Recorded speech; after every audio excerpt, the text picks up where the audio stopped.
All right, welcome to episode number 64 of the Canadian Prepper Podcast. We're recording on April the 19th, 2020. My name is Eric. I'm the host of the show, based in Southern Ontario, a hunter, target shooter, ham radio operator, and computer geek. As a first responder, I've witnessed an over-reliance on emergency services during major events. I started a small preparedness company to help people get prepared and be able to look after themselves for at least 72 hours, if not longer.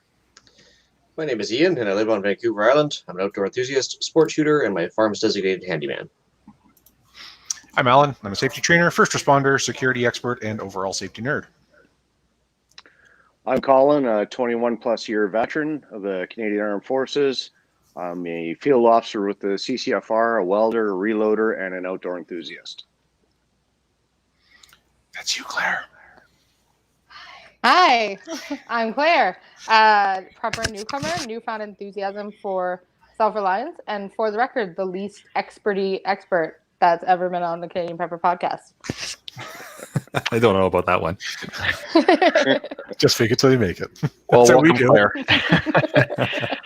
I'm Hughes from Nova Scotia. I'm a Canadian Armed Forces veteran, volunteer firefighter and station chief, and also a volunteer search and rescue technician and a prepper. I've been preaching the prepper lifestyle and living it to varying degrees for the last 6 years or so, and this was born out of necessity for the short and long-term survival of my family, which includes 3 young children. And if you want to help keep the Prepper Podcast on the air, buy a Canadian Prepper Podcast t-shirt at www.rapidsurvival.com. All proceeds help keep the lights on and the backup generator fueled. Well, if you're enjoying the show, please take a few minutes to like us on Facebook and submit a review on iTunes. Also, we want your feedback, good or bad, or if there's just a topic you want us to cover. You can email us at feedback@prepperpodcast.ca. All right, so we've got some delicious content for you in this episode. That was an easy that was one. just terrible. We're going to start off with some preparedness-related news articles. We're going to get into what we've done since our last episode for our preps, and then we're going to get into the main topic, which is cooking with what you have on hand. So moving to the news. I skipped the low-hanging fruit, corona, lockdown, death toll, blah, blah, blah, blah, blah. Something interesting. 2 billion, that's with a B, Google Chrome users are at risk of a security flaw. Google urges everyone to update their browsers immediately. There's a link there from Forbes. It's a good idea. I couldn't resist. So, Corona beer is a victim of Corona. So, I put a news article in the notes because due to the stupidity of people, I guess, they claim it's nothing to do with the disease, but their sales have fallen off a cliff. So Corona beer has been halted for production in the near and short-term future. So I guess it's not Anheuser-Busch, but it's one of the other ones. Modelo, I think it is actually, that owns the rights to produce Corona. And they just said, yeah, I guess they haven't really sold more than a case or two since this whole started. So I guess I was one of those two. And yeah, that's it. No more Corona until this is all done. No more Corona till Corona's done. Yeah. There are about 11 teenagers that are going to be disappointed by that. It's true. And me. Yeah, but you only bought it out of irony. True. Dos Equis is much better, isn't it? Oh boy, here we go. Yeah, no, that's a discussion for later, I guess. So I've got one news article here from the CBC. I'm sure everybody's heard about these shootings in Nova Scotia with at least 13 people deceased after a rampage. Unfortunately, that is still under investigation, but quick note to it. I'm sure we'll have lots more to discuss about that next week. Absolutely. Yeah, it'd be a lot to unpack, I think, over time. Yeah. All right. Anybody else in the panel have news articles? All right. Let's move into what we've done lately for preps. Sorry, that was me. So I've been preparing my property for the spring and summer. So really, when the pandemic started, we're still kind of in the dead of winter. So I'm kind of shifting gears now to getting the property ready. I'm going to be putting in a sizable garden this summer, a little bit bigger than I have in the past, just because I feel as though there's more of a needer to rely on some of my own vegetables and all that kind of stuff.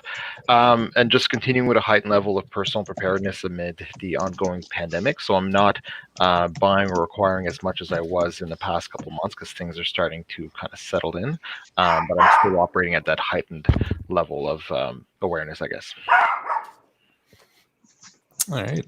For myself, I started the gathering of reloading equipment. So I bugged the panel and did a little bit of research, and finally went out and got myself a brass tumbler. So I'm going to start there, and I figured I'll clean a bunch of brass, and once I get that all cleaned up, well, I'll have no choice but to reload it. So then I'll have to get a press of some sort. So went out and did that, and of course more yard work and garden prep because isolation. What else is everybody doing? Of course, out in the yard. Some of our seeds didn't take off, so we dug those up, replanted, because we had one cherry tomato come up. The rest of them seem to have flopped, but I think that's because we got a little bit too into the watering and drowned the heck out of them. So I'm going to try her again and not drown them this time. Cool. Actually, that reloading is kind of like pulling at that sweater thread, right? Once you start, that's it. It just kind of snowballs from there and everything else. I've noticed by the amount of Amazon and other online shops that are sending me things. Yeah, the thread has been pulled. And also that brass is worth its weight in gold now. Like it's like gold, silver, and brass. Maybe lead first. I don't know which is, but anyway, as for myself, once again, continuing my buying and selling spree on CGN with various little parts and bits and everything else. Let's see here. More coop destruction. So I had that one coop that I've been working on lately. I got it down to the ground, and I've exposed the old foundation and everything else, but I've actually been taking my sweet time, because since I have the time, I decided to recover as much hardware as I could from there, because I used a bunch of those like super duper weatherproof deck screws and brackets and stuff. So I'm trying to recycle, reuse, and reduce my expenses for the next project. So I've been pretty busy with that, actually. Rainproof some tools. So after the long, rainy, wet jungle season that we had, try to take care of some spot rust on everything outside pretty much. So I usually have a big stock of like spray bombs for paint, and just been, sanding off the rust, touching up paint where possible. Let's see here. The wife's been doing a little bit of a planting, but I've been trying to assist as best I can. Unpacking seasonal equipment like the splitter and the pressure washer and everything else to get all the mold off. I actually have mold on my truck this year, which is weird. It was just so wet this year. It's crazy. Knocked down about another 15, maybe 10 trees, maybe for the power line maintenance, just stuff that was overhanging the power line, including some really ugly stuff at the foot of our driveway. Catching up on my sleep as part of the mind, body, spirit thing. I'm a shift worker, so I got a lot of crazy hours at work, and thanks to the lockdown, I've been able to get 8 hours or better of sleep a night. So it's been fantastic, and I feel. Live, laugh, love sticker anywhere in your house yet? No, not yet, but I can if you want. I can change my hair and change my name to Karen or something if you want. It's been fantastic. So I feel like 100% better just by getting like regular sleep, which is good. See here, last week I did 3 podcasts in 2 days. So I was a guest on Slamfire Radio again. And so it sounds like I might have another podcast come up here next week with another podcast. We'll see what happens. Egg sales are way up. I think we've been cleaned out twice now this week with all of our eggs, which is very unusual considering the chickens have really ramped up production. And then I had a guy email me on CGN asking for 3,000 pieces of 9mm brass, which I don't even have that much for myself anymore. So he basically cleaned me out. So that's it. Until I can get to the range again, I don't really want to sell anymore. So that's kind of funny, but that's never happened before. I've always had way too much, and it's a hot commodity. Almost like an apocalypse is happening. Almost like a supply and demand thing. Yeah. So that's pretty much it for me, but it's just been, kind of tickety boo. This has been the happiest 2 weeks or 3 weeks of my life since I got off work. So fantastic. Only 3 pages of notes for what we've done lately for you this week, Ian. That's an improvement over last time. Oh, just wait till next week. 8 hours of sleep has brought you down to 2.5 pages. But it's been so great. I had an afternoon nap the other day. I was like, I feel like an old man, but it was fantastic. I had a nap yesterday. It's the best. I apologize to my mother for all the times I fought her on naps when I was a kid. This week we bought a fun new chainsaw. It was a nice big 20-inch bar still. Did some home repairs, not necessarily out of desire, but out of necessity. Went for a nice long hike yesterday, which was fun. It's been largely terrible weather, so we've been doing some indoor projects, which mostly involve Claire making delicious food. Awesome. That's all I got. Right. I guess for myself, because I've been spending a lot more time in the kitchen than normal, I've discovered that I have a lot of chili powder, a lot of coriander, a lot of doubles and triplicates of things, and a lot of empty spice bottles. So I started to go through it all in an attempt to be better organized and clean up, and just to make my time in the kitchen a little bit less, less time searching for things and more organized. I also this winter had the eaves trough, kind of a big portion of it fall off the house, so I had it.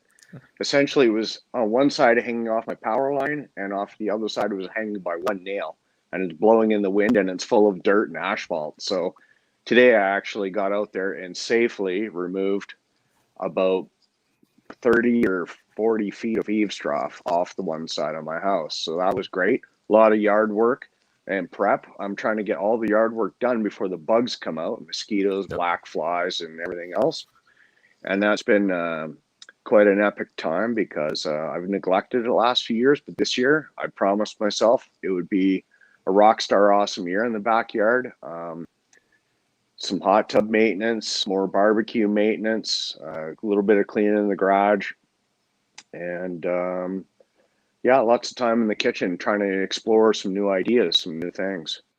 So I think that's about it for me. And I've stocked up on every reloading supply I think is possible. I think I've bought all the Varget in Canada.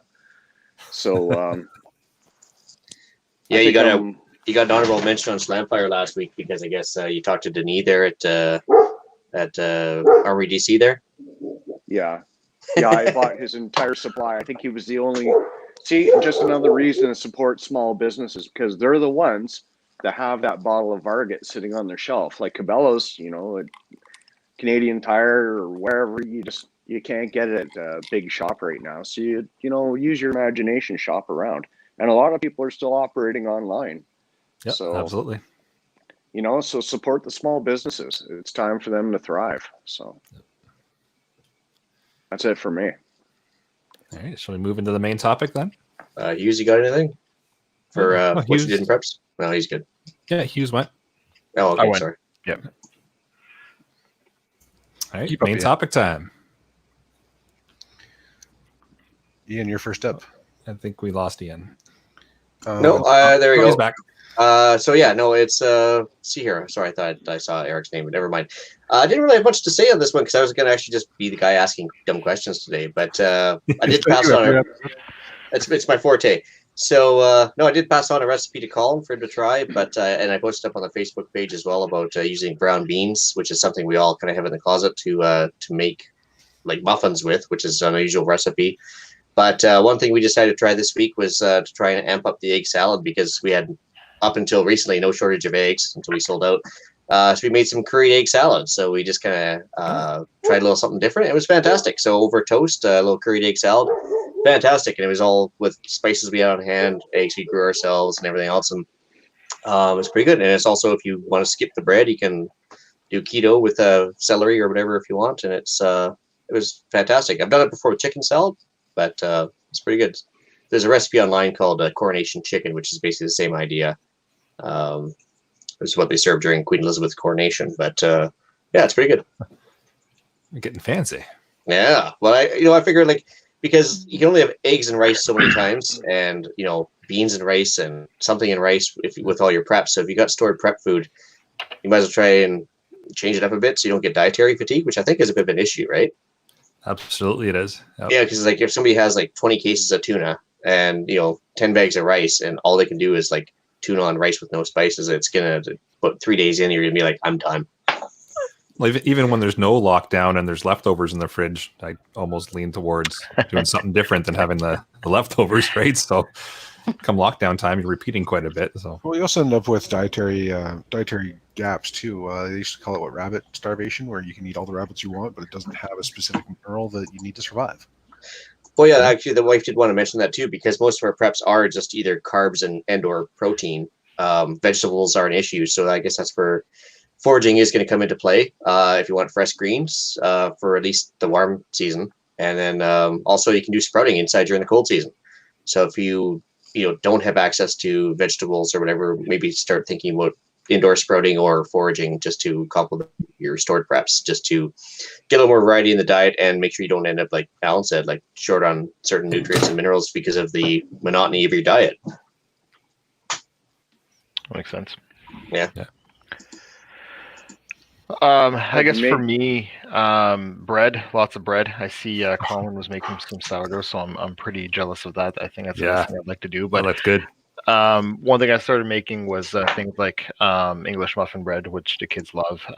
One of the big things in Nova Scotia here is molasses brown bread, so with oats and molasses and stuff. So been making that once a week. The kids are eating it up. We usually are to the point where the loaves of breads that I was buying at the store were going bad, but the kids are eating all the stuff I'm making. So that's really good. The only problem is that we are running out of flour, and yeast is not to be found anywhere in the grocery stores around here. So I don't know how long I'll be able to bake for, but so there's that. Another thing is that restaurants and takeout have come to a stop. So we used to do it at least once a week, where we'd have it. You know, there's only 2 restaurants in the community I live in, so there's a pizza shop and a Chinese restaurant. So it was either kind of one or the other, but that's kind of come to a stop. So we're making a lot of those and recreating a lot of those meals in house, and it really gives a chance for the kids to get involved in making pizza, especially because the kids can make their own pizzas. They really get into that kind of stuff. So I think that that's been good, not only from being able to make that stuff at home and saving some money, but also to get the kids involved. One thing we've done that I've never done before is making homemade pasta and homemade pesto. Obviously, a lot of us have a little bit more time on our hands, so that's something I've been trying my hand at. And I think it's something I'd like to keep doing after the pandemic, should time allow, right? Because these things are things that we've come to rely on, buying packaged goods like pasta and pesto. And you know, they're readily available in store, they're cheap, but it's so much better when you make it yourself. So there's that. And we're also trying to move away from prepackaged snacks for the kids, trying to making our own. A lot of it is vegetables, fruits, cheese, crackers, and stuff. And then I think the last thing is we've started making baked beans from scratch. So up until now, I'd never done this. I've only ever had canned beans, but we bought the dried beans. We soak them overnight, and we make baked beans from scratch. So I think these are things that post pandemic, I definitely like to keep doing, time permitting, because they're so much better. But they do take a lot of time, and they do take a lot of resources, I guess. But other than the usual stuff, that's some stuff that we've been doing here at home for the past few weeks. I don't know if you guys have been doing that kind of stuff as well, or trying to experiment, I guess. Well, I've certainly been baking bread. Yeah, well, was it you, Colin, that shared that recipe on the YouTube from that one lady that did that quick and easy bread? Well, actually, it's funny because since this pandemic started, we've actually inspired 2 different Facebook groups. One we call it Boogaloo Bread. And it's a private group. I was actually started by Ryan Stacy, and we've added a bunch of people, and that's where I learned about sourdough bread. So, or a sourdough starter. So, let's say your mother made bread, or your grandmother, and she made it with yeast. Well, her mother probably didn't have yeast that she bought at the store. She made sourdough starter. And when you make a sourdough starter, you're basically using just flour and water, and you're feeding that mixture every day with the same proportions of flour and water, and it's taking yeast out of the air and bacteria out of the air to make a culture that can be used to make bread. And sourdough bread freezes well, and it comes back from the freezer quite well. So I've started a sourdough starter, and actually tomorrow I'm going to try my first loaf of sourdough bread and see how that comes out. But I've been making pizza.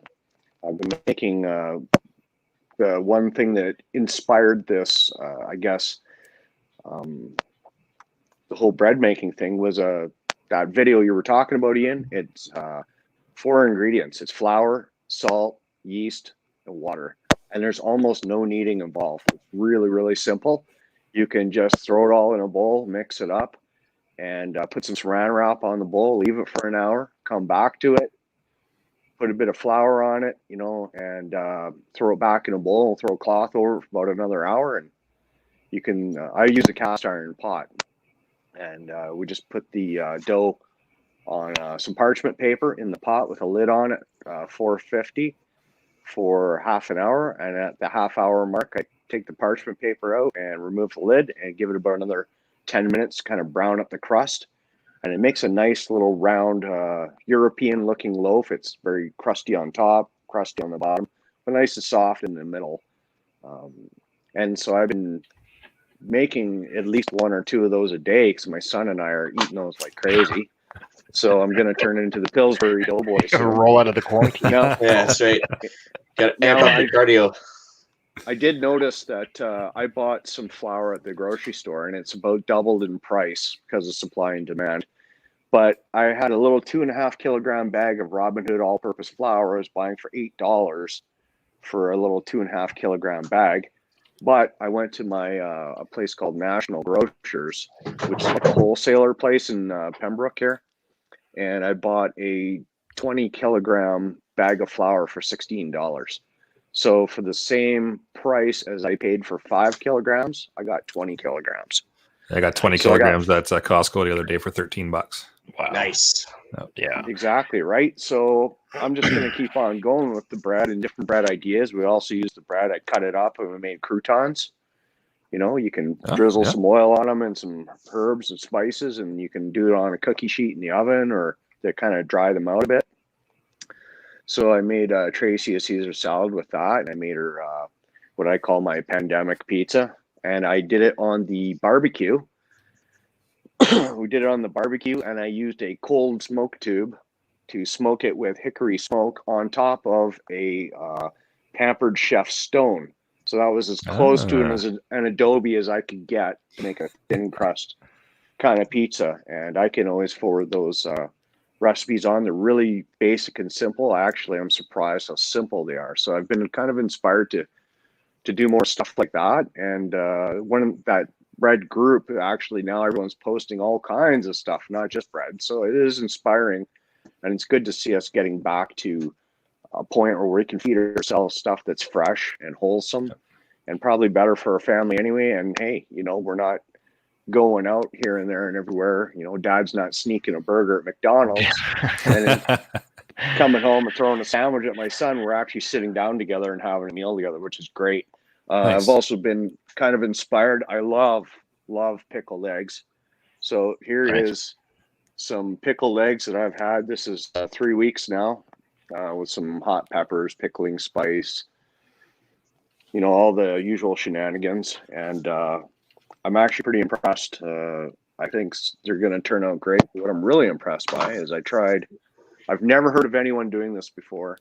So I'm sure someone has, but I've never heard of it, is radishes. I made pickled radishes. I've never heard of that. Nice. Yeah, actually. And if you've ever had a pickled carrot, you know, they're very crispy. These are very crispy too, but it just has just a little bit more zing to it. But I'm actually impressed. I'm going to make this again. Some things you could probably try, Colin, as well, is I've had a lot of luck with, because we used to have a lot of asparagus here in my garden, and like string beans as well.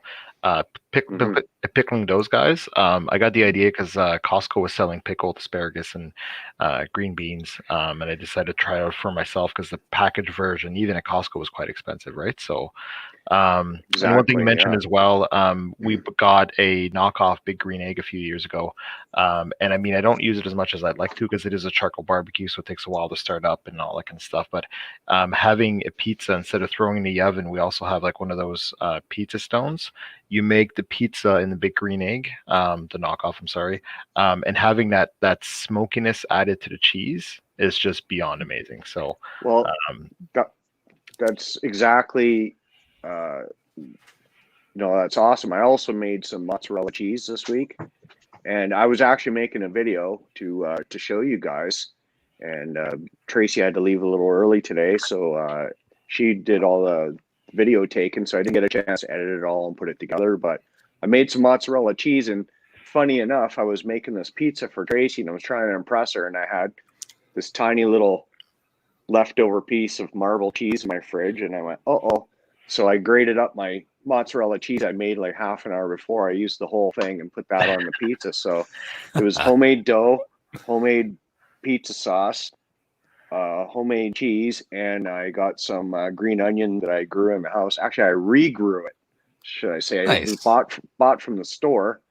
I cut it all down to however much I was going to use, and then I put it in water.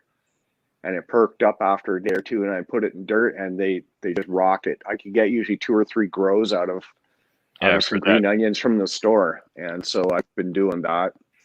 So anyway, it was kind of great to make a pizza that was almost entirely homemade. Very few things were bought at the store. I put some bacon on it, and pineapple, and some hot peppers and stuff like that. So So first of all, party at Colin's house for one. Yeah. I was just thinking the same thing. Yeah, I was like, I know who's cooking this time. Actually, I did join that Boogaloo bread group just as you were talking there, because I was like, oh yeah, I totally got to join that. But yeah, no, it's amazing that recipe you did mention on the YouTube there that requires the cast iron pots. We've got the same thing, like the ceramic coated cast iron, but it'd also be good for a Dutch oven. So for those people that have the Dutch ovens, it's the type of bread that you can actually easily make in one of those. So over a campfire or outdoors or whatever. It is a fantastically simple little recipe. So I threw that in the show notes as well, just for the listeners. They can take a peek in there afterwards. Yeah, we've got one comment in the live chat here too from Evan, just in regards to freezing bread. It freezes great. He's got a couple of loaves in the freezer. Take it out 15-20 minutes at room temp. It's good to go. Or just take a slice out and throw it in the toaster. So it's a great point. Speaking of that, another thing that my mom used to do as a kid is she would make a whole batch of French toast and then she would freeze it. And then, we get up in the morning, especially, first responders and stuff, they don't have all the time in the world to get up and get going sometimes. So it's easy to take your freezer French toast out, throw it in the toaster. Voila.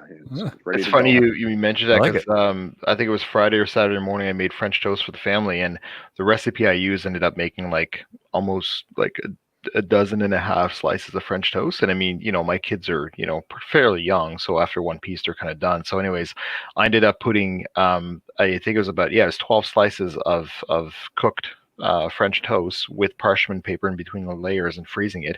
And this morning, exactly like you said, I took one out of the freezer, I put it in the toaster, I hit the defrost button, and it was done. It was great. You put some maple syrup on it, which my neighbor made by collecting sap from the trees around our properties, and there you go. That's it. So nice.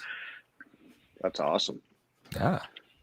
Just speaking about the stores, I just wanted to add to that, a few weeks ago, at least grocery stores around my area were starting to run low on things like, baked goods and dairy and all that kind of stuff. Eggs, especially eggs, were all gone. I was at the grocery store on Friday, and everything is restocked as it was pre-pandemic, aside from flour and yeast. Those are the two things that the store seems to not have. But I mean, the toilet paper and paper towel aisles, at least here, are fully restocked. Dairy, eggs, bakery, all of that stuff is back in stock. The produce is all back. So I'm slowly starting to, I had bought quite a bit of food.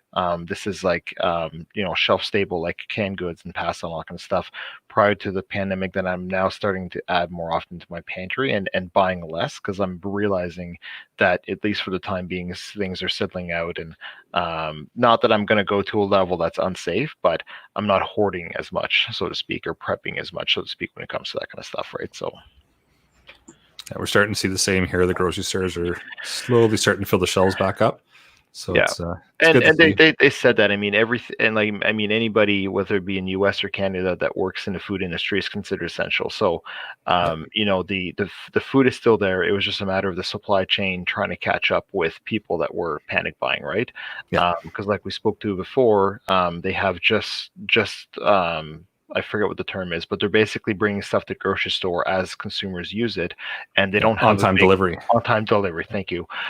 So it was just a matter of the supply chain catching up, and I think for the most part it has. The only thing is things like they said, we have enough flour, we just have to get it to the stores.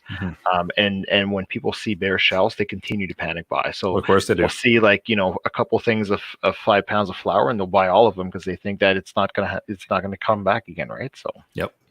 I would also point out, in the absence of flour, you can make a lot of adaptations at home. So if you have a whole 17 kilos of oatmeal, like we may or may not have in our basement, it's really, really simple to make oat flour by pulsing in a food processor or a blender, and substitutes really well for bread flour because it absorbs quite a lot of that's a good idea of water. Yeah. And to Hugh's point, I'm kind of the same. I'm we have so much, money in canned goods and shelves. So I'm trying not to go to the store, of course, and trying to use substitutes. So where we are also out of yeast, there's no shortage of beer. So you can also use beer quite readily as a substitute for yeast in savory baking. I never Breads thought about that. especially. Yeah, I've got quite a bit of yeast because I make my own spirits and all that kind of stuff. And I never thought that I had yeast in the house when it comes to the spirit making stuff. I don't know how well it would adapt to making bread. Brewers used to make bread, but I guess I could try it. I can tell you Or about that Google it. because Actual beer, like brewed beer, makes excellent baked goods. It's like Oh, wow. airy. You Okay. get like the holes in it, like that really beautiful. Yes, it's Huh. awesome. I might start a No. craft bakery. Or something. I would never thought of that. question about that. I have a question about that because I know with brewing beer, you kind of have two schools of thought. You know, you have beer that you make yourself, and you know, there's a lot of sediment and there's stuff in the beer. It's not completely filtered. And then there's the other school of thought where, like the beer you buy at the store, everything's so uber filtered and they carbonate it after the fact. So I'm wondering, is there enough yeast in store-bought beer to kind of use as a substitute? You know what? That's a really good question because that's one of the reasons why I can't I can't filter beer and cider that I make at home because I carbonate it in the bottle. And I was told that if I filter the beer or cider prior to bottling it, I'm not going to be able to carbonate it because the filtering process takes the yeast out. So what happens when I bottle these products is I put what's called a priming sugar, which is just a little bit of like corn sugar in the batch before I bottle it, and then the yeast will eat away at that residual sugar and carbonate it. And from what I understand, once you filter it, it's not going to carbonate because you're filtering the yeast out. So I mean, I think calling some unfiltered beers, like some white wheat unfiltered beers and all that kind of stuff, they may have the yeast still left in them as long as they're unfiltered.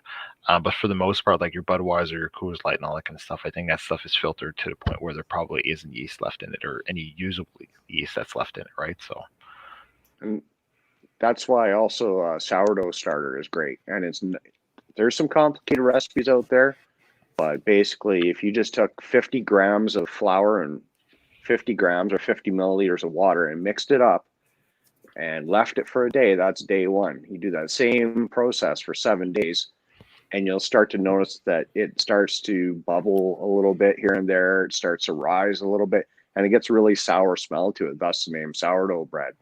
And so, you know, like I say, that's one way also to kind of do it, but it takes a minimum 7 days to kind of get started. Now, some I think people we've got have time on our hands. some people have sourdough starter that's 100 years old because as long as you don't use it all, Right. you'll never be out. You can just keep adding flour and water to it and to grow it in volume and keep the bacterial culture going, because what you're doing is you're feeding that yeast that's been introduced into that mixture. And if you don't keep feeding it, it'll eventually die. Now, what some people do is that once they get their culture started, they put it in the fridge, and then they only have to feed it once a week because it's basically just slowed it down a bit. So I guess that's why I'm interested in the sourdough. Yeah. One thing too I found interesting is we have a cookbook here, which was given to us that I never really use, and it's basically old-time recipes from the church auxiliaries, dating back 100 to 150 years here in the province. And a lot of them are very simple recipes that you could make with only locally sourced ingredients, because 150 years ago, there weren't any oranges or bananas or anything like that in Nova Scotia, right? It was potatoes, lobster, and, you know, just the things that you would have on hand here locally. So I've made quite a few recipes out of that book in the last few weeks, just trying to see how much of the locally sourced stuff I can get. And I'm kind of getting excited about it. And I never thought I'd say this, but to the fact that a lot of these recipes I'm seeing in this book are things that I can grow in my own garden and not necessarily have to go to the grocery store. Now, I'm not saying I'm never going to go to the grocery store again, because if my kids don't have goldfish, they're probably going to go on a hiatus here, right? But I'm just saying that, you know, it might be a good opportunity if the pandemic teaches us anything, that, you know, we can spend a lot more time growing and making our own food at home, right? And I think, you know, like I said earlier, making my own baked beans and making my own pasta, that's something I've never done before. I'd like to continue doing, but I think it's something I'll definitely have to dedicate time to on a Sunday or something, and making it, because typically on a normal work day where I stop working at 5, I mean, I'm okay to eat supper at 7, but the kids aren't. So, you know, I've got to have supper ready, and I don't necessarily have the time. So I think time was the limiting factor. together. That's something I have a lot of now. So I think that's why I'm able to make these. And I think it's just finding a way of making this efficient, so I don't have to revert back to, packaged goods, which, to quite honestly, we're still going to use, because we live quite busy lifestyles. And I think whenever we can, I'd like to continue living like we do now, not sequestering our own homes with, your wife and kids for 24 hours a day. But, just some of the things that I've learned in terms of baking, cooking, and all that kind of stuff, I'd like to continue to do post-pandemic, I guess. It's actually kind of funny, like you mentioned the old cookbooks there that like 100 plus years old.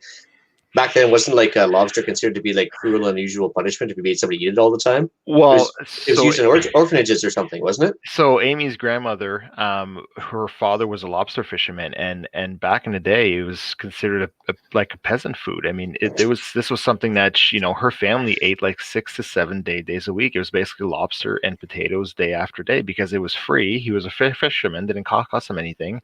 And now I remember being in Toronto, I guess a few months ago now, and they said lobster market price, and I asked what the market price was, and I think it was like $36 a pound, and I'm like, I mean, I get this stuff off the back of a truck for $6 or $7 a pound here, and that's still kind of expensive, right? But $36 a pound, and the minimum was 2 pounds for lobsters. Anyways, I'm not going to keep going on about that, but yeah, you're right in that lobster used to be considered like a peasant food, right? And now it's considered a delicacy in Toronto, apparently. So, well, we had the same thing back in the prairies, like a lot of the, not just the church auxiliaries, but a lot of the settler types. They'd all kind of get together and put together like a local cookbook from like their local county and stuff, and recipes they all came up with for local foods as well, right? And some of those are, I think my mom's still got a few of them in her little cooking library. I'm sure I'll get a hold of sooner or later. Now, one thing is you can date the book by the measurements that they use. So if they say like the crumbs of a penny loaf instead of like a teaspoon, you're like, oh, you're gonna have to Google it to see what are the crumbs of a penny loaf. Yeah, get the farthings to the yard arm and stuff like that. But actually, the Albertan brought up a good point there. Fiddleheads. This is the season for that, especially where I live right now. Which are, of course, baby sprouts of a fern. Look like the little top of a fiddle, and they are quite edible, quite nice. But after they get beyond a certain age, you can't eat them anymore. Also, we have wild asparagus coming up right now, which is kind of cool. So I just noticed those on the walk this morning. So yeah, there's greens if you know where to look, and I guess plantain and a couple other ones, like not the banana type, but the actual like green shoots. They're pretty much available year round here. So I think rhubarb is pretty early season too, right? Yeah. If I'm not mistaken, because we'll typically make a lot of like rhubarb strawberry pies and all that kind of stuff with that here. So, and yeah, the Albertan mentioned prairie chicken and potatoes. Like, first of all, prairie chicken is not peasant food. I mean, I love my dish chicken like the next guy. Like, and if you have a teriyaki grouse, it is fantastic. It sure is. Asparagus is a great prepper food too because it grows so fast. Every 2 or 3 days, you have to go cut it down. I actually tried to get rid of an asparagus plant that was growing close to the ditch by my old farmhouse. And I hacked at it with an axe. I did everything. It just kept coming back. It kept coming back, and it grows so fast. So I couldn't help but think to myself, what's that? And it's so expensive in store. Yeah. I mean, I refuse to buy asparagus unless it's like, like $2 a bunch. Because I mean, if not, like you get to the cash register and they're like, it's $12 for asparagus. No, I don't think so. I don't eat asparagus that bad. That was the other thing. I started some bucket potatoes. So just out of fun, I planted some potatoes in some 5-gallon pails, have holes in the bottom, and I have another pail that it nestled in that basically catches any drain off from the bucket. So I actually have it in my house now trying to start it because it's too cold to start them outside. So I'm just trying to learn as I go. And as an experiment, I use some of the soil for my garden because I've been augmenting my soil for about 7 years. And this year I actually got motivated enough to get the garden rolling, and this black soil, and it looks awesome. But I realized something when I did the bucket potatoes is that it's more like peat moss and it's almost spongy. So now I realize I'm going to get a bundle of Pro Mix and probably just mix it in with my soil or topsoil or something like that. So it has a little better drainage. So now is a good time to kind of play around with this stuff and kind of get it right. So I did plant a whole bunch of in peat pellets, tomato plants, peppers, and then in some pots, I did some spinach and some green onions. And I'm just thinking, if there is a supply shortage down the road, or the price of produce goes way up because of this pandemic, at least I'll be able to augment my own diet with fresh food that I've grown myself. And, worst case scenario, I've learned something. We'll all be master gardeners. Yeah. One thing I did hear is that there is, from what I hear, a looming shortage on meats. I guess there's a lot of the big, for example, a lot of the big pork factories down in the States. I believe Tyson and Cargill and a few other ones have had to shut down because a lot of the workers in those factories have started to test positive. And I think there was one in South Dakota that was processing, I believe, 40,000 pigs a day, had to shut down. And I think they said that was at least 5 or 6% of the U.S. market was processed through that factory alone. So that's going to have a ripple effect here to Canada as well, because a lot of the pork products does come from the United States.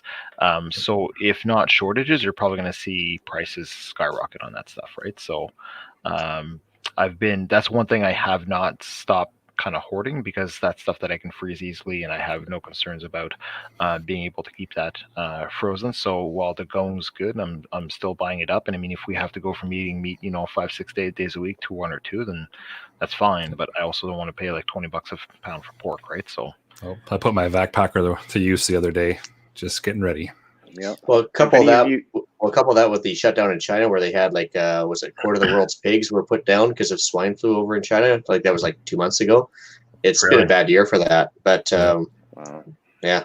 So I guess on that topic, I bought a pressure canner, because you can pressure can your meat, and then you're not using up all your freezer space, and it can make some delicious, soft, amazing meat that you just have it in can-sized portions, and then there again you have portion control. So instead of Colin eating a giant 16-18 ounce ribeye, I'm eating something maybe a little more appropriate. But I know I've eaten some canned venison that Tracy did up, and I was kind of like, dang, where have you been all my life? So I got a pressure canner. It's Presta is the brand name. And I purchased that one specifically because you can get replacement parts, replacement seals, gauges, and all the different parts and pieces on Amazon, and they'll deliver it right to my door. So I have a 23-quart pressure canner on the way, and we're just going to go ham on maybe canning some meat, and I'll learn another skill there. So Colin, is that the same as a regular pressure cooker you make food in, or is that specifically for canning? No, it's for canning. Well, is it? Okay. It does the same function, except for in a pressure cooker, you have no real way of knowing how much pressure is inside that pressure cooker. But when you're taking a glass jar and putting it in a pressure cooker, you want to make sure that they don't rupture. It can only take so much pressure, and certain foods require different pressures and different times. And you can get recipes for all kinds of things. Like you can pressure can just about anything. When it comes to pickling, like say my pickled eggs, which I'm going to open right now and try them, is you don't get the smell through the podcast. That's what I like. No, but I'd have to tell you that I added dill to this, and chili peppers, and garlic, and actually it smells pretty good right now. But I'm wondering, because I was wondering too if you could use an Instapot for canning, but you probably can't, because like you said, you have to know what pressure you're making this stuff at, right? So yeah, the biggest difference is the pressure can has a pressure gauge on it, whereas a normal pressure cooker does not. It might have a rocker valve and a blow-off valve, but it doesn't have that. It's funny. I was watching a video where a guy was making his own pressure cooker, but what he was using was a pot, and then he had vice grips around the lid holding it to the pot. And I was like, don't know that CSA approved there. They also they use weights. Making a bomb, buddy. Yeah, they use weights to regulate the pressure. So once it reaches a certain pressure, the weights get blown off by the steam, and it just maintains a nice even pressure for you. But that's, as I mentioned to Colin, try pressure canning butter rather than serving it in your freezer. If you get a bunch of butter, it's interesting for sure. When the price of meat skyrockets and you need some tips on vegan cooking, I'll be here for you. Because I'm like, I'm talking about the price of meat, and I'm like, I don't care about this. Well, I'm dying. We're good. I'm dying to hear about the cauli pizza. So I was like, come on, we got to get to this point because I saw the pictures. So you got to tell us about that too. Yes, For sure. Yes, let's hear about it. Oh, no problem. So I just wanted to say something in regards to cauli and everything you're pickling. Make sure you save all the juice after, because if you marinate your chicken in there, or tofu in my case, it's the best thing. Trust me. Like marinate it in like pickling brine and then deep fry the chicken after. It's outrageous. So good. Nice. Save all that juice. So would it taste like a deep fried pickle then? Kind of. Like I did it when Al was on like pretty heavy into keto, and I saw a recipe where it was like soak it in pickle juice and then you coat it in ground up pork rinds instead of breadcrumbs, and then fry it, and it was literally the best thing ever. That does sound amazing. It was so good. Like it was a dupe for I think like Chick-fil-A. And so I made it, and it was like, now we don't throw away any of our pickle juice. Like, so we have like all these cans of pickle juice in the fridge waiting for something to marinate. It's fantastic. I guess with the salt soften whatever you're putting in there, or like yeah. Yeah. It's like the tenderest chicken tenderest. What a word. But fantastic. Well, because if you think about it, I mean, when you brine chicken, that's all it is, right? It's water and salt, so that goes a long way to soften the meat and stuff. So. Oh yeah, cauliflower crust pizza. Yeah. That was my segue. It was pretty good, right? Yes, please. Awesome. Let's hear about it. So for sure. So usually you can do it a couple of ways. During this time, the price of cauliflower has been really, really high in the last, I would say, 8 to 10 months because of everyone doing keto. Before that, it was like 99 cents a head, and now sometimes like I've seen it for $8 if you're not growing it yourself. So frozen cauliflower is a really good option. Got it at like Costco, Wholesale Club in a big bag. And basically you're just using it and the flour of your choice. Usually almond flour in our house, again, low carb and all of that, but any flour, oat flour, whole wheat flour, whatever you like. Couple eggs, form it into a crust, super high heat, but it makes like excellent crust if you are running into issues finding flour, as we can tell is a bit of a problem at the moment. Sure you can also use it for like any baked goods. You can pretty much sneak it in there in place of kind of the meat of the thing, I guess, if that makes sense. But yeah, and that one we made it entirely with pantry items. So like I said, we're really trying to not go to the store, and in the interest of actually using the prep and the food stored in the basement and kind of rotating through it. So just some canned tomatoes and canned mushrooms, and say what you will about canned mushrooms, it makes an excellent pizza. Hot peppers, cured meats. Like we always have a lot of like cured meats on hand, so nice long shelf life. And you can definitely make some cheese if you're as ambitious as Colin, or go with whatever's on hand. But obviously, cheese has a long shelf life as well. Now, for the cheese, do you not need unpasteurized milk, or can you use pasteurized milk? You can. You want to get it. You want to try and get milk that's the highest fat content as possible, typically, and the least amount of processing. Now, there are some places around that, do the bare minimum because they have to pasteurize it somewhat to sell it. But no, I just go and buy the homogenized milk from the store, usually 4 liters, yields about half a kilogram of mozzarella. And I do things like I dehydrate like jalapenos in the oven, and I'll make like a jalapeno herb mozzarella. And then I go even a step further, and I'll cold smoke it on the barbecue with some maple or apple or something like that. So you have some smoked cheese, and then I can just vacuum seal it and leave it in the fridge and let those that smell and the cheese kind of builds a little bit of flavor in the fridge. Typically, now, one thing I'd be interested in if I ever go down that road is making like hard cheeses, but coating them in wax as well, so you don't have to refrigerate them and they have a longer shelf life. And I was going to ask Ian too, because Ian's the chicken man, the egg man. Do you refrigerate your eggs, or do you just kind of coat them in a light coat of oil? And Well, how we've do done you all, how do you keep those? we've tried everything. So we mentioned the glassing eggs about 6 months ago, and they're still sitting in my closet. Haven't even bothered to break them out yet. So we tried the glassing eggs thing, and so far no smell, so that's good. We've tried the mineral oil thing. There's Yep. 2 types of mineral oil, light and heavy. Make sure you use light because the heavy one will give you diarrhea. And that's just something you can leave them on the counter. But honestly, when they come out of the chicken, we grab them and you can leave them on the counter for up to 3 weeks, as long as you leave what they call the bloom on it, which is basically what is the coating that comes out of the chicken with. Right.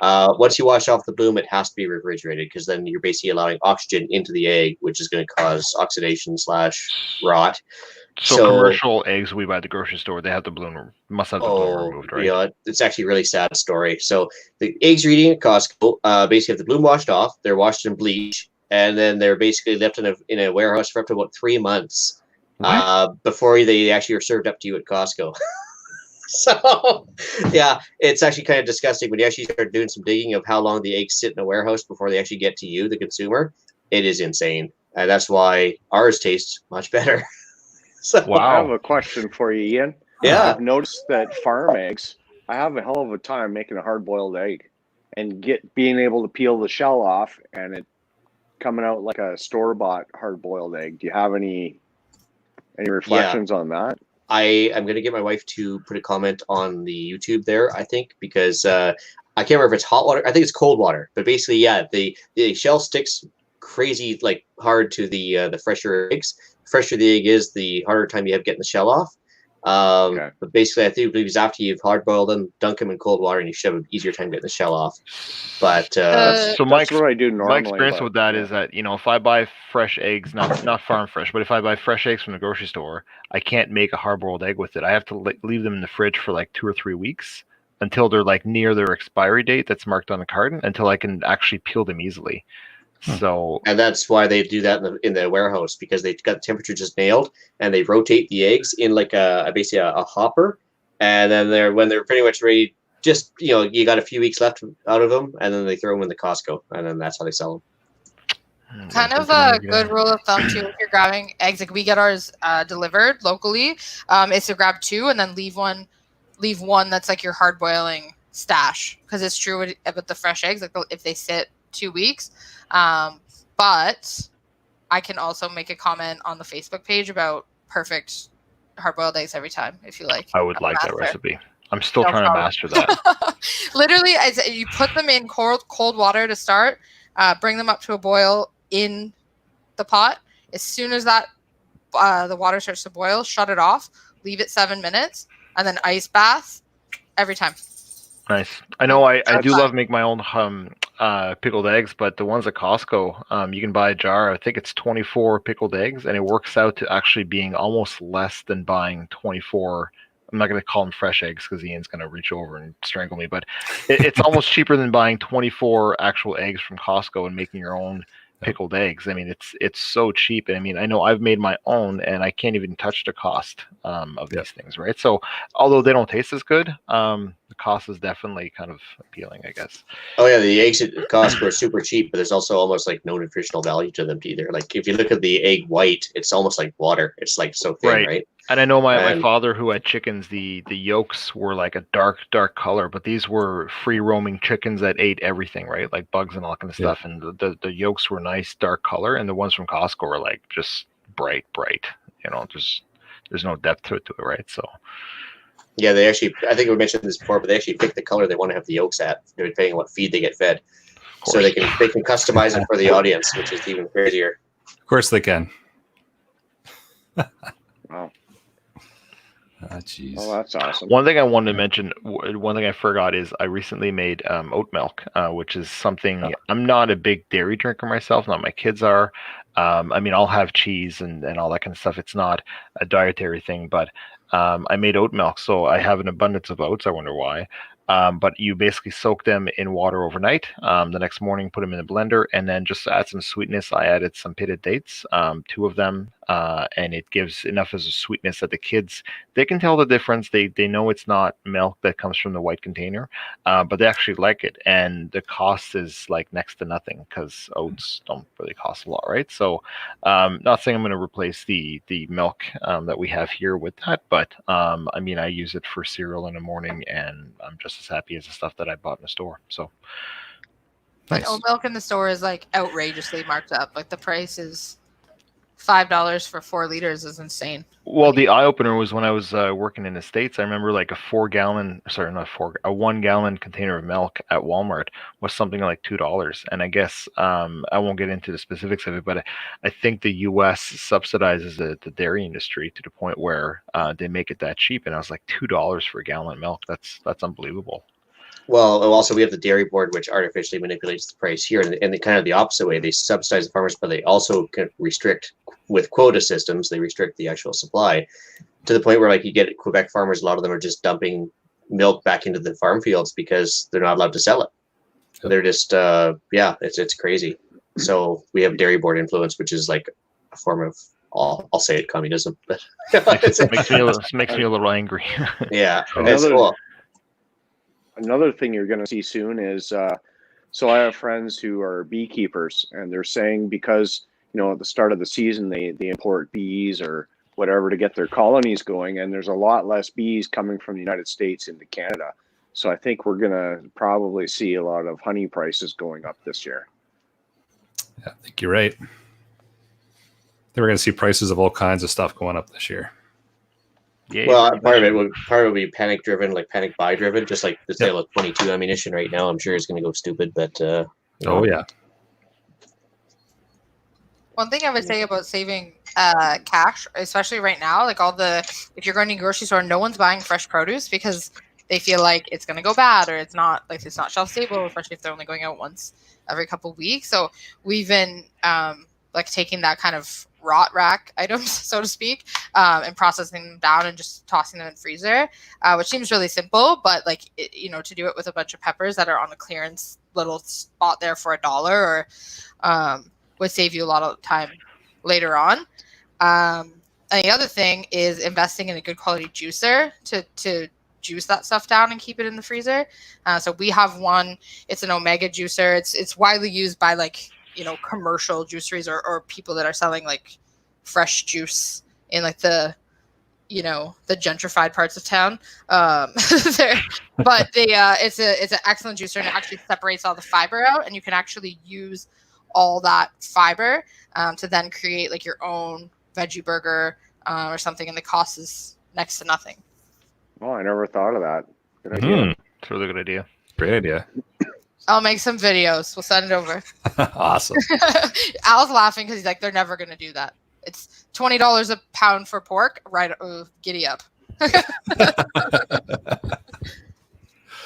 Yeah, he's probably right. Well, I made a convert-ish out of him, so we'll work on it. All right. Come back for a few more episodes. You might convert us.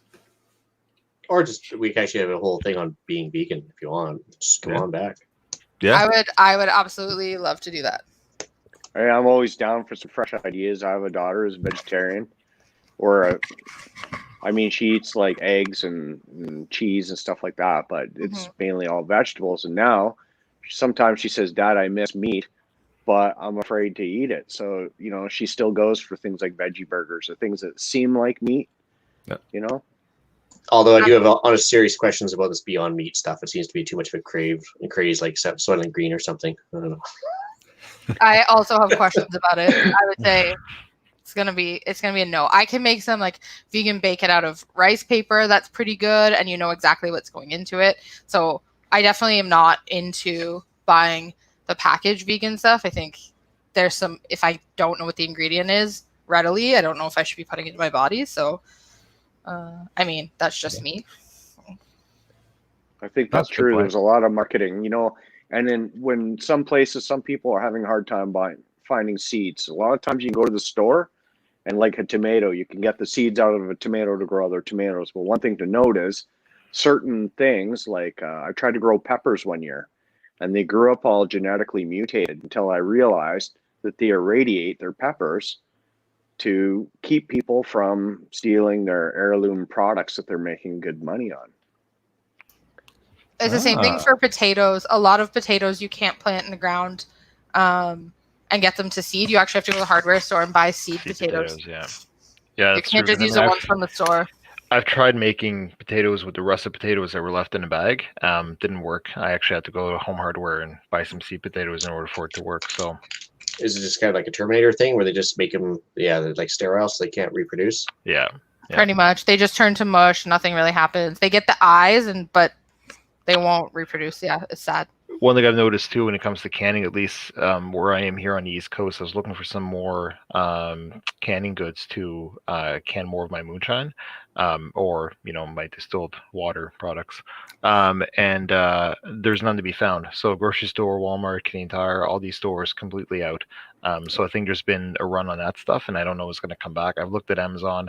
It's either it's not in stock or it's $200 for 12 jars. So I'm sorry, but I'm not going to buy that. So at least here on the East Coast, that's what I'm seeing, and that's been the same for the last 2 or 3 weeks. I just can't find anything when it comes to canning stuff or supplies. I'm sorry. As soon as this is the stores are reopened, you're gonna find all that stuff in the secondhand store for 10 cents. So yeah, stock up then. Good idea. So what's gonna happen? Everyone's like, "Oh, cute new hobby," and then it's not gonna last. That's a good point. Half of my kitchen comes from Value Village. The same Tupperware 4-liter jug that you pay $50 from a Tupperware rep, you can find at Value Village for $5. Well, and one thing I've started doing now too is when I'm buying items in a grocery store, I'm looking for items that come in mason jars. Because I'll easily be able to recycle those, and there's a lot of things like some jams and spreads that come in actual mason jars that you can reuse. So I'll bet it'll take a while to kind of build up a supply doing it this way. One, it's going to be a cost saving, and two, when it comes to times like these when you can't actually find new ones, you can reuse the ones that you have with this once you consume what's in them from the grocery store. Kind of like reloading. There you go. Yep. All right. Your wife's going to wonder why all of a sudden you're eating all this peanut butter and jam, right? Because spent it all on projectiles. Yep. One point about canning too is that a lot of people make it out to be super difficult. It's hard. You need all the specialized equipment, and you got to think that your like great grandma was doing it with like a pot in her kitchen. So, we did a bunch of kind of my first exploration into canning last year. And when I called my grandma for the consultation, it was don't mess around with any of that stuff. Boil some water, make sure the jars are sterilized, good to go. And I would say every single jar except for one turned out. So if people are intimidated by canning, don't be. It was an afternoon. It was easy. Awesome. Nice. Well, do we want to tackle the gummies thing? Oh yeah. You know what? Oh, what an adventure. That's another reason why I've made my own distilled products. I just put a bucket on, a 22 liter bucket, and six big bags of sugar. And so I used some bread yeast to get it going. And I'm going to distill that down because I make extracts, THC and CBD extracts that I use in things like making suckers or things like that because, I need those things to help me sleep or for arthritis or things like that. And you can process it with alcohol that they sell in Quebec, if you can get to Quebec right now. And it's about $70 for 1.17 liters. Whereas for under $20, I can get 3 liters. So, do the math. Just for my own self, it doesn't make sense to go and buy something at the store and pay all the tax. But I can help you out with that stuff. That's no problem.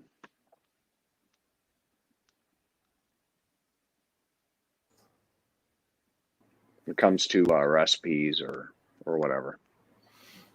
Hey, breaking news, guys. I just got back from the wife there. So if you want to have fresh eggs that are easy to peel, you steam them. You don't boil them. So steam them for 15. Steam them for 15 minutes, and the shell will come off a little easier. 10 to 15, she says. Yeah, good to That's know. interesting. Yeah. I did when I did my pickled eggs. I did them just like how Claire said. Basically, a big pot on the stove. So I did 20 eggs at a time. And by the way, if in case you're wondering, 10 eggs fit in a 1 liter jar. Ah. So Perfect. That skill testing question comes up in the future. I know the answer now. well, you know what? When I was trying to make pickled eggs, I couldn't find anyone that knew the answer to that. How many eggs do I need, or how many jars do I need? No one knew. So now you know. Perfect. 10. Yeah. 8. Well, shall we move into the podcast challenge? We're getting up to about an hour. I think that's pretty much it. Yeah. Podcast challenge. So this week we're going to ask you to cook something you don't normally cook, but use your stored food preps. So let us know what you keep up with. So whether it's like, I don't know, maybe some homemade beans, chili or something. I don't know. Just come up with something unusual. Yeah. Then fire it into feedback@prepperpodcast.ca and let us know what you whipped up, and we'll include it in the next episode. It's some upcoming events. All right. So I was actually, when I was on the last episode of Slamfire there, we were talking about the podcaster charity shoot. Still hosted by Slamfire Radio. Still so far planned for July 4th, 2020 in Balmoral, New Brunswick, which is the Restigouche Gun Club. This year's charity choice is the Rod Harquail Memorial Fund. There's a link in the show notes there, as well as how to register on practi-score if you want to buy tickets. Now there is, because we're in lockdown, they came up with a deadline. So if we're still in lockdown by May 15th, they're going to cancel it. But your option will be one of kind of 3 things. You can get your money back if you want. You can just leave the money in there just to donate to the charity anyway. Or sounds like they might kind of entertain the idea of just carrying forward to next year, kind of like they're doing with the Olympics in Japan. Just leave you booked for next year's charity shoot. So there is options. All right. And I guess I'll take Alan's. We've got sorry, that's me. Emergency preparedness week, May 3rd to 9th. More details upcoming. Events around the country have been largely canceled, but we can still be prepared for whatever emergencies may arise. And for TACCOM Canada 2020 from September 11th to 13th, the Canadian Pro Gun Podcasters Network will be in attendance. Your favorite podcasters will be on hand throughout the show. So make sure you stop by the booth to meet your favorites and pick up some swag while you're there. You can also see the details for the show in the show link.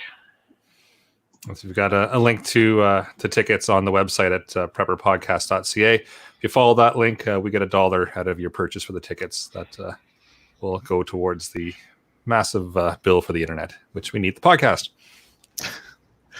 There you go. Also buy a Prepper Podcast t-shirt because they're awesome and comfortable. Yes. And then you can meet us at the booth. Yep. While buying said t-shirt. All right. Moving to some shoutouts. Well, I have a shout out and a big thank you to Claire for coming on the show tonight and for keeping me really well fed during these unprecedented times. And we are all in this together. That's 2 drinks that Claire now owes us. We turned that into a drinking game. Very nice. All right. As for myself, just a quick shout out to Melanie, who's watching the show right now. She's from Northern Elite Firearms, and great little store, has a great online presence as well, and they sell reloading brass. So anybody that's short can always give them a shout. Little shout out for Melanie. Thanks for tuning in. I'll have to pop by the online shop. Yes. Possibly after the show. Hi, Melanie. All right. So we will move into, unless anybody else has some shout outs before we go. I got nothing. All right. Email and iTunes reviews then. So we are up to 53 5-stars. We've got 5 4-stars, 2 3-stars, 1 2-star, and that one little guy still at 1 star, keeping us honest. Hey, I'll take that. Oh, yeah. I'll take that all day long. And then, yeah, inbox is still pretty dry. So, guys, talk to us. We're lonely and needy. We need validation of our existence. It would be great. We did get one Facebook message in between the last episode and this one, just saying, hey, filling in the inbox and appreciate that. But if they can keep rolling in, that'd be awesome. Throw some questions in, throw some comments, negative comments. We'll take them too. Keeps us honest, right? So send them in feedback at prepperpodcast.ca, or you can grab us on the Facebook chat as well. Right on. All right. So with that, I will bring episode number 64 of the Canadian Prepper Podcast to an end. You can find the podcast on iTunes, Podbean, Spotify, or, of course, your favorite podcast app. Help us out, submit a review. It helps other people find us. We do record these shows live on Facebook and YouTube. If you want an early peek at the show, please subscribe to the YouTube channel, Canadian Prepper Podcast, and click the notifications tab. That will give you alerts when we are going live. Hey, if you want to contact me directly, you can find me on Instagram at ppswo or by email, alan@prepper, CanadianPrepperPodcast.ca. It's just Prepper Sorry, Podcast. Prepper Podcast. Maybe that's why I never get any emails. It might be. Does Claire have any contact information? Or is Probably just through me would be the easiest. She sees that same. She sees the same things through Instagram that I do. So cool. All right, Colin. Okay, you can reach me on Instagram at CJSaunders11. I am also on Facebook, and I also have a public profile page for veteran advocacy on Facebook as well. And for myself, I can be reached at hfxprepper@gmail.com or hughes@prepperpodcast.ca. And I also have my own YouTube channel. Just search HFX Prepper. All right, you can reach Ian directly by emailing me at theislandretreat@gmail.com. And you can also find me on Canadian Patriot Podcast on iTunes and YouTube. We record Monday evenings at 9 p.m. Eastern. There you can find us discussing why government waste in society triggered my Tourette syndrome. You really are just podcast fun, eh? Yeah. All right, so please check out Rapid Survival at rapidsurvival.com. You can get me there on the live chat while you're buying some prepper gear that is actually slowly coming back into stock. So Wise Food is going to come in. So that's good. And you can also email me at feedback@prepperpodcast.ca. So thanks for joining us this evening. And until next time, be prepared, stay safe, and keep learning.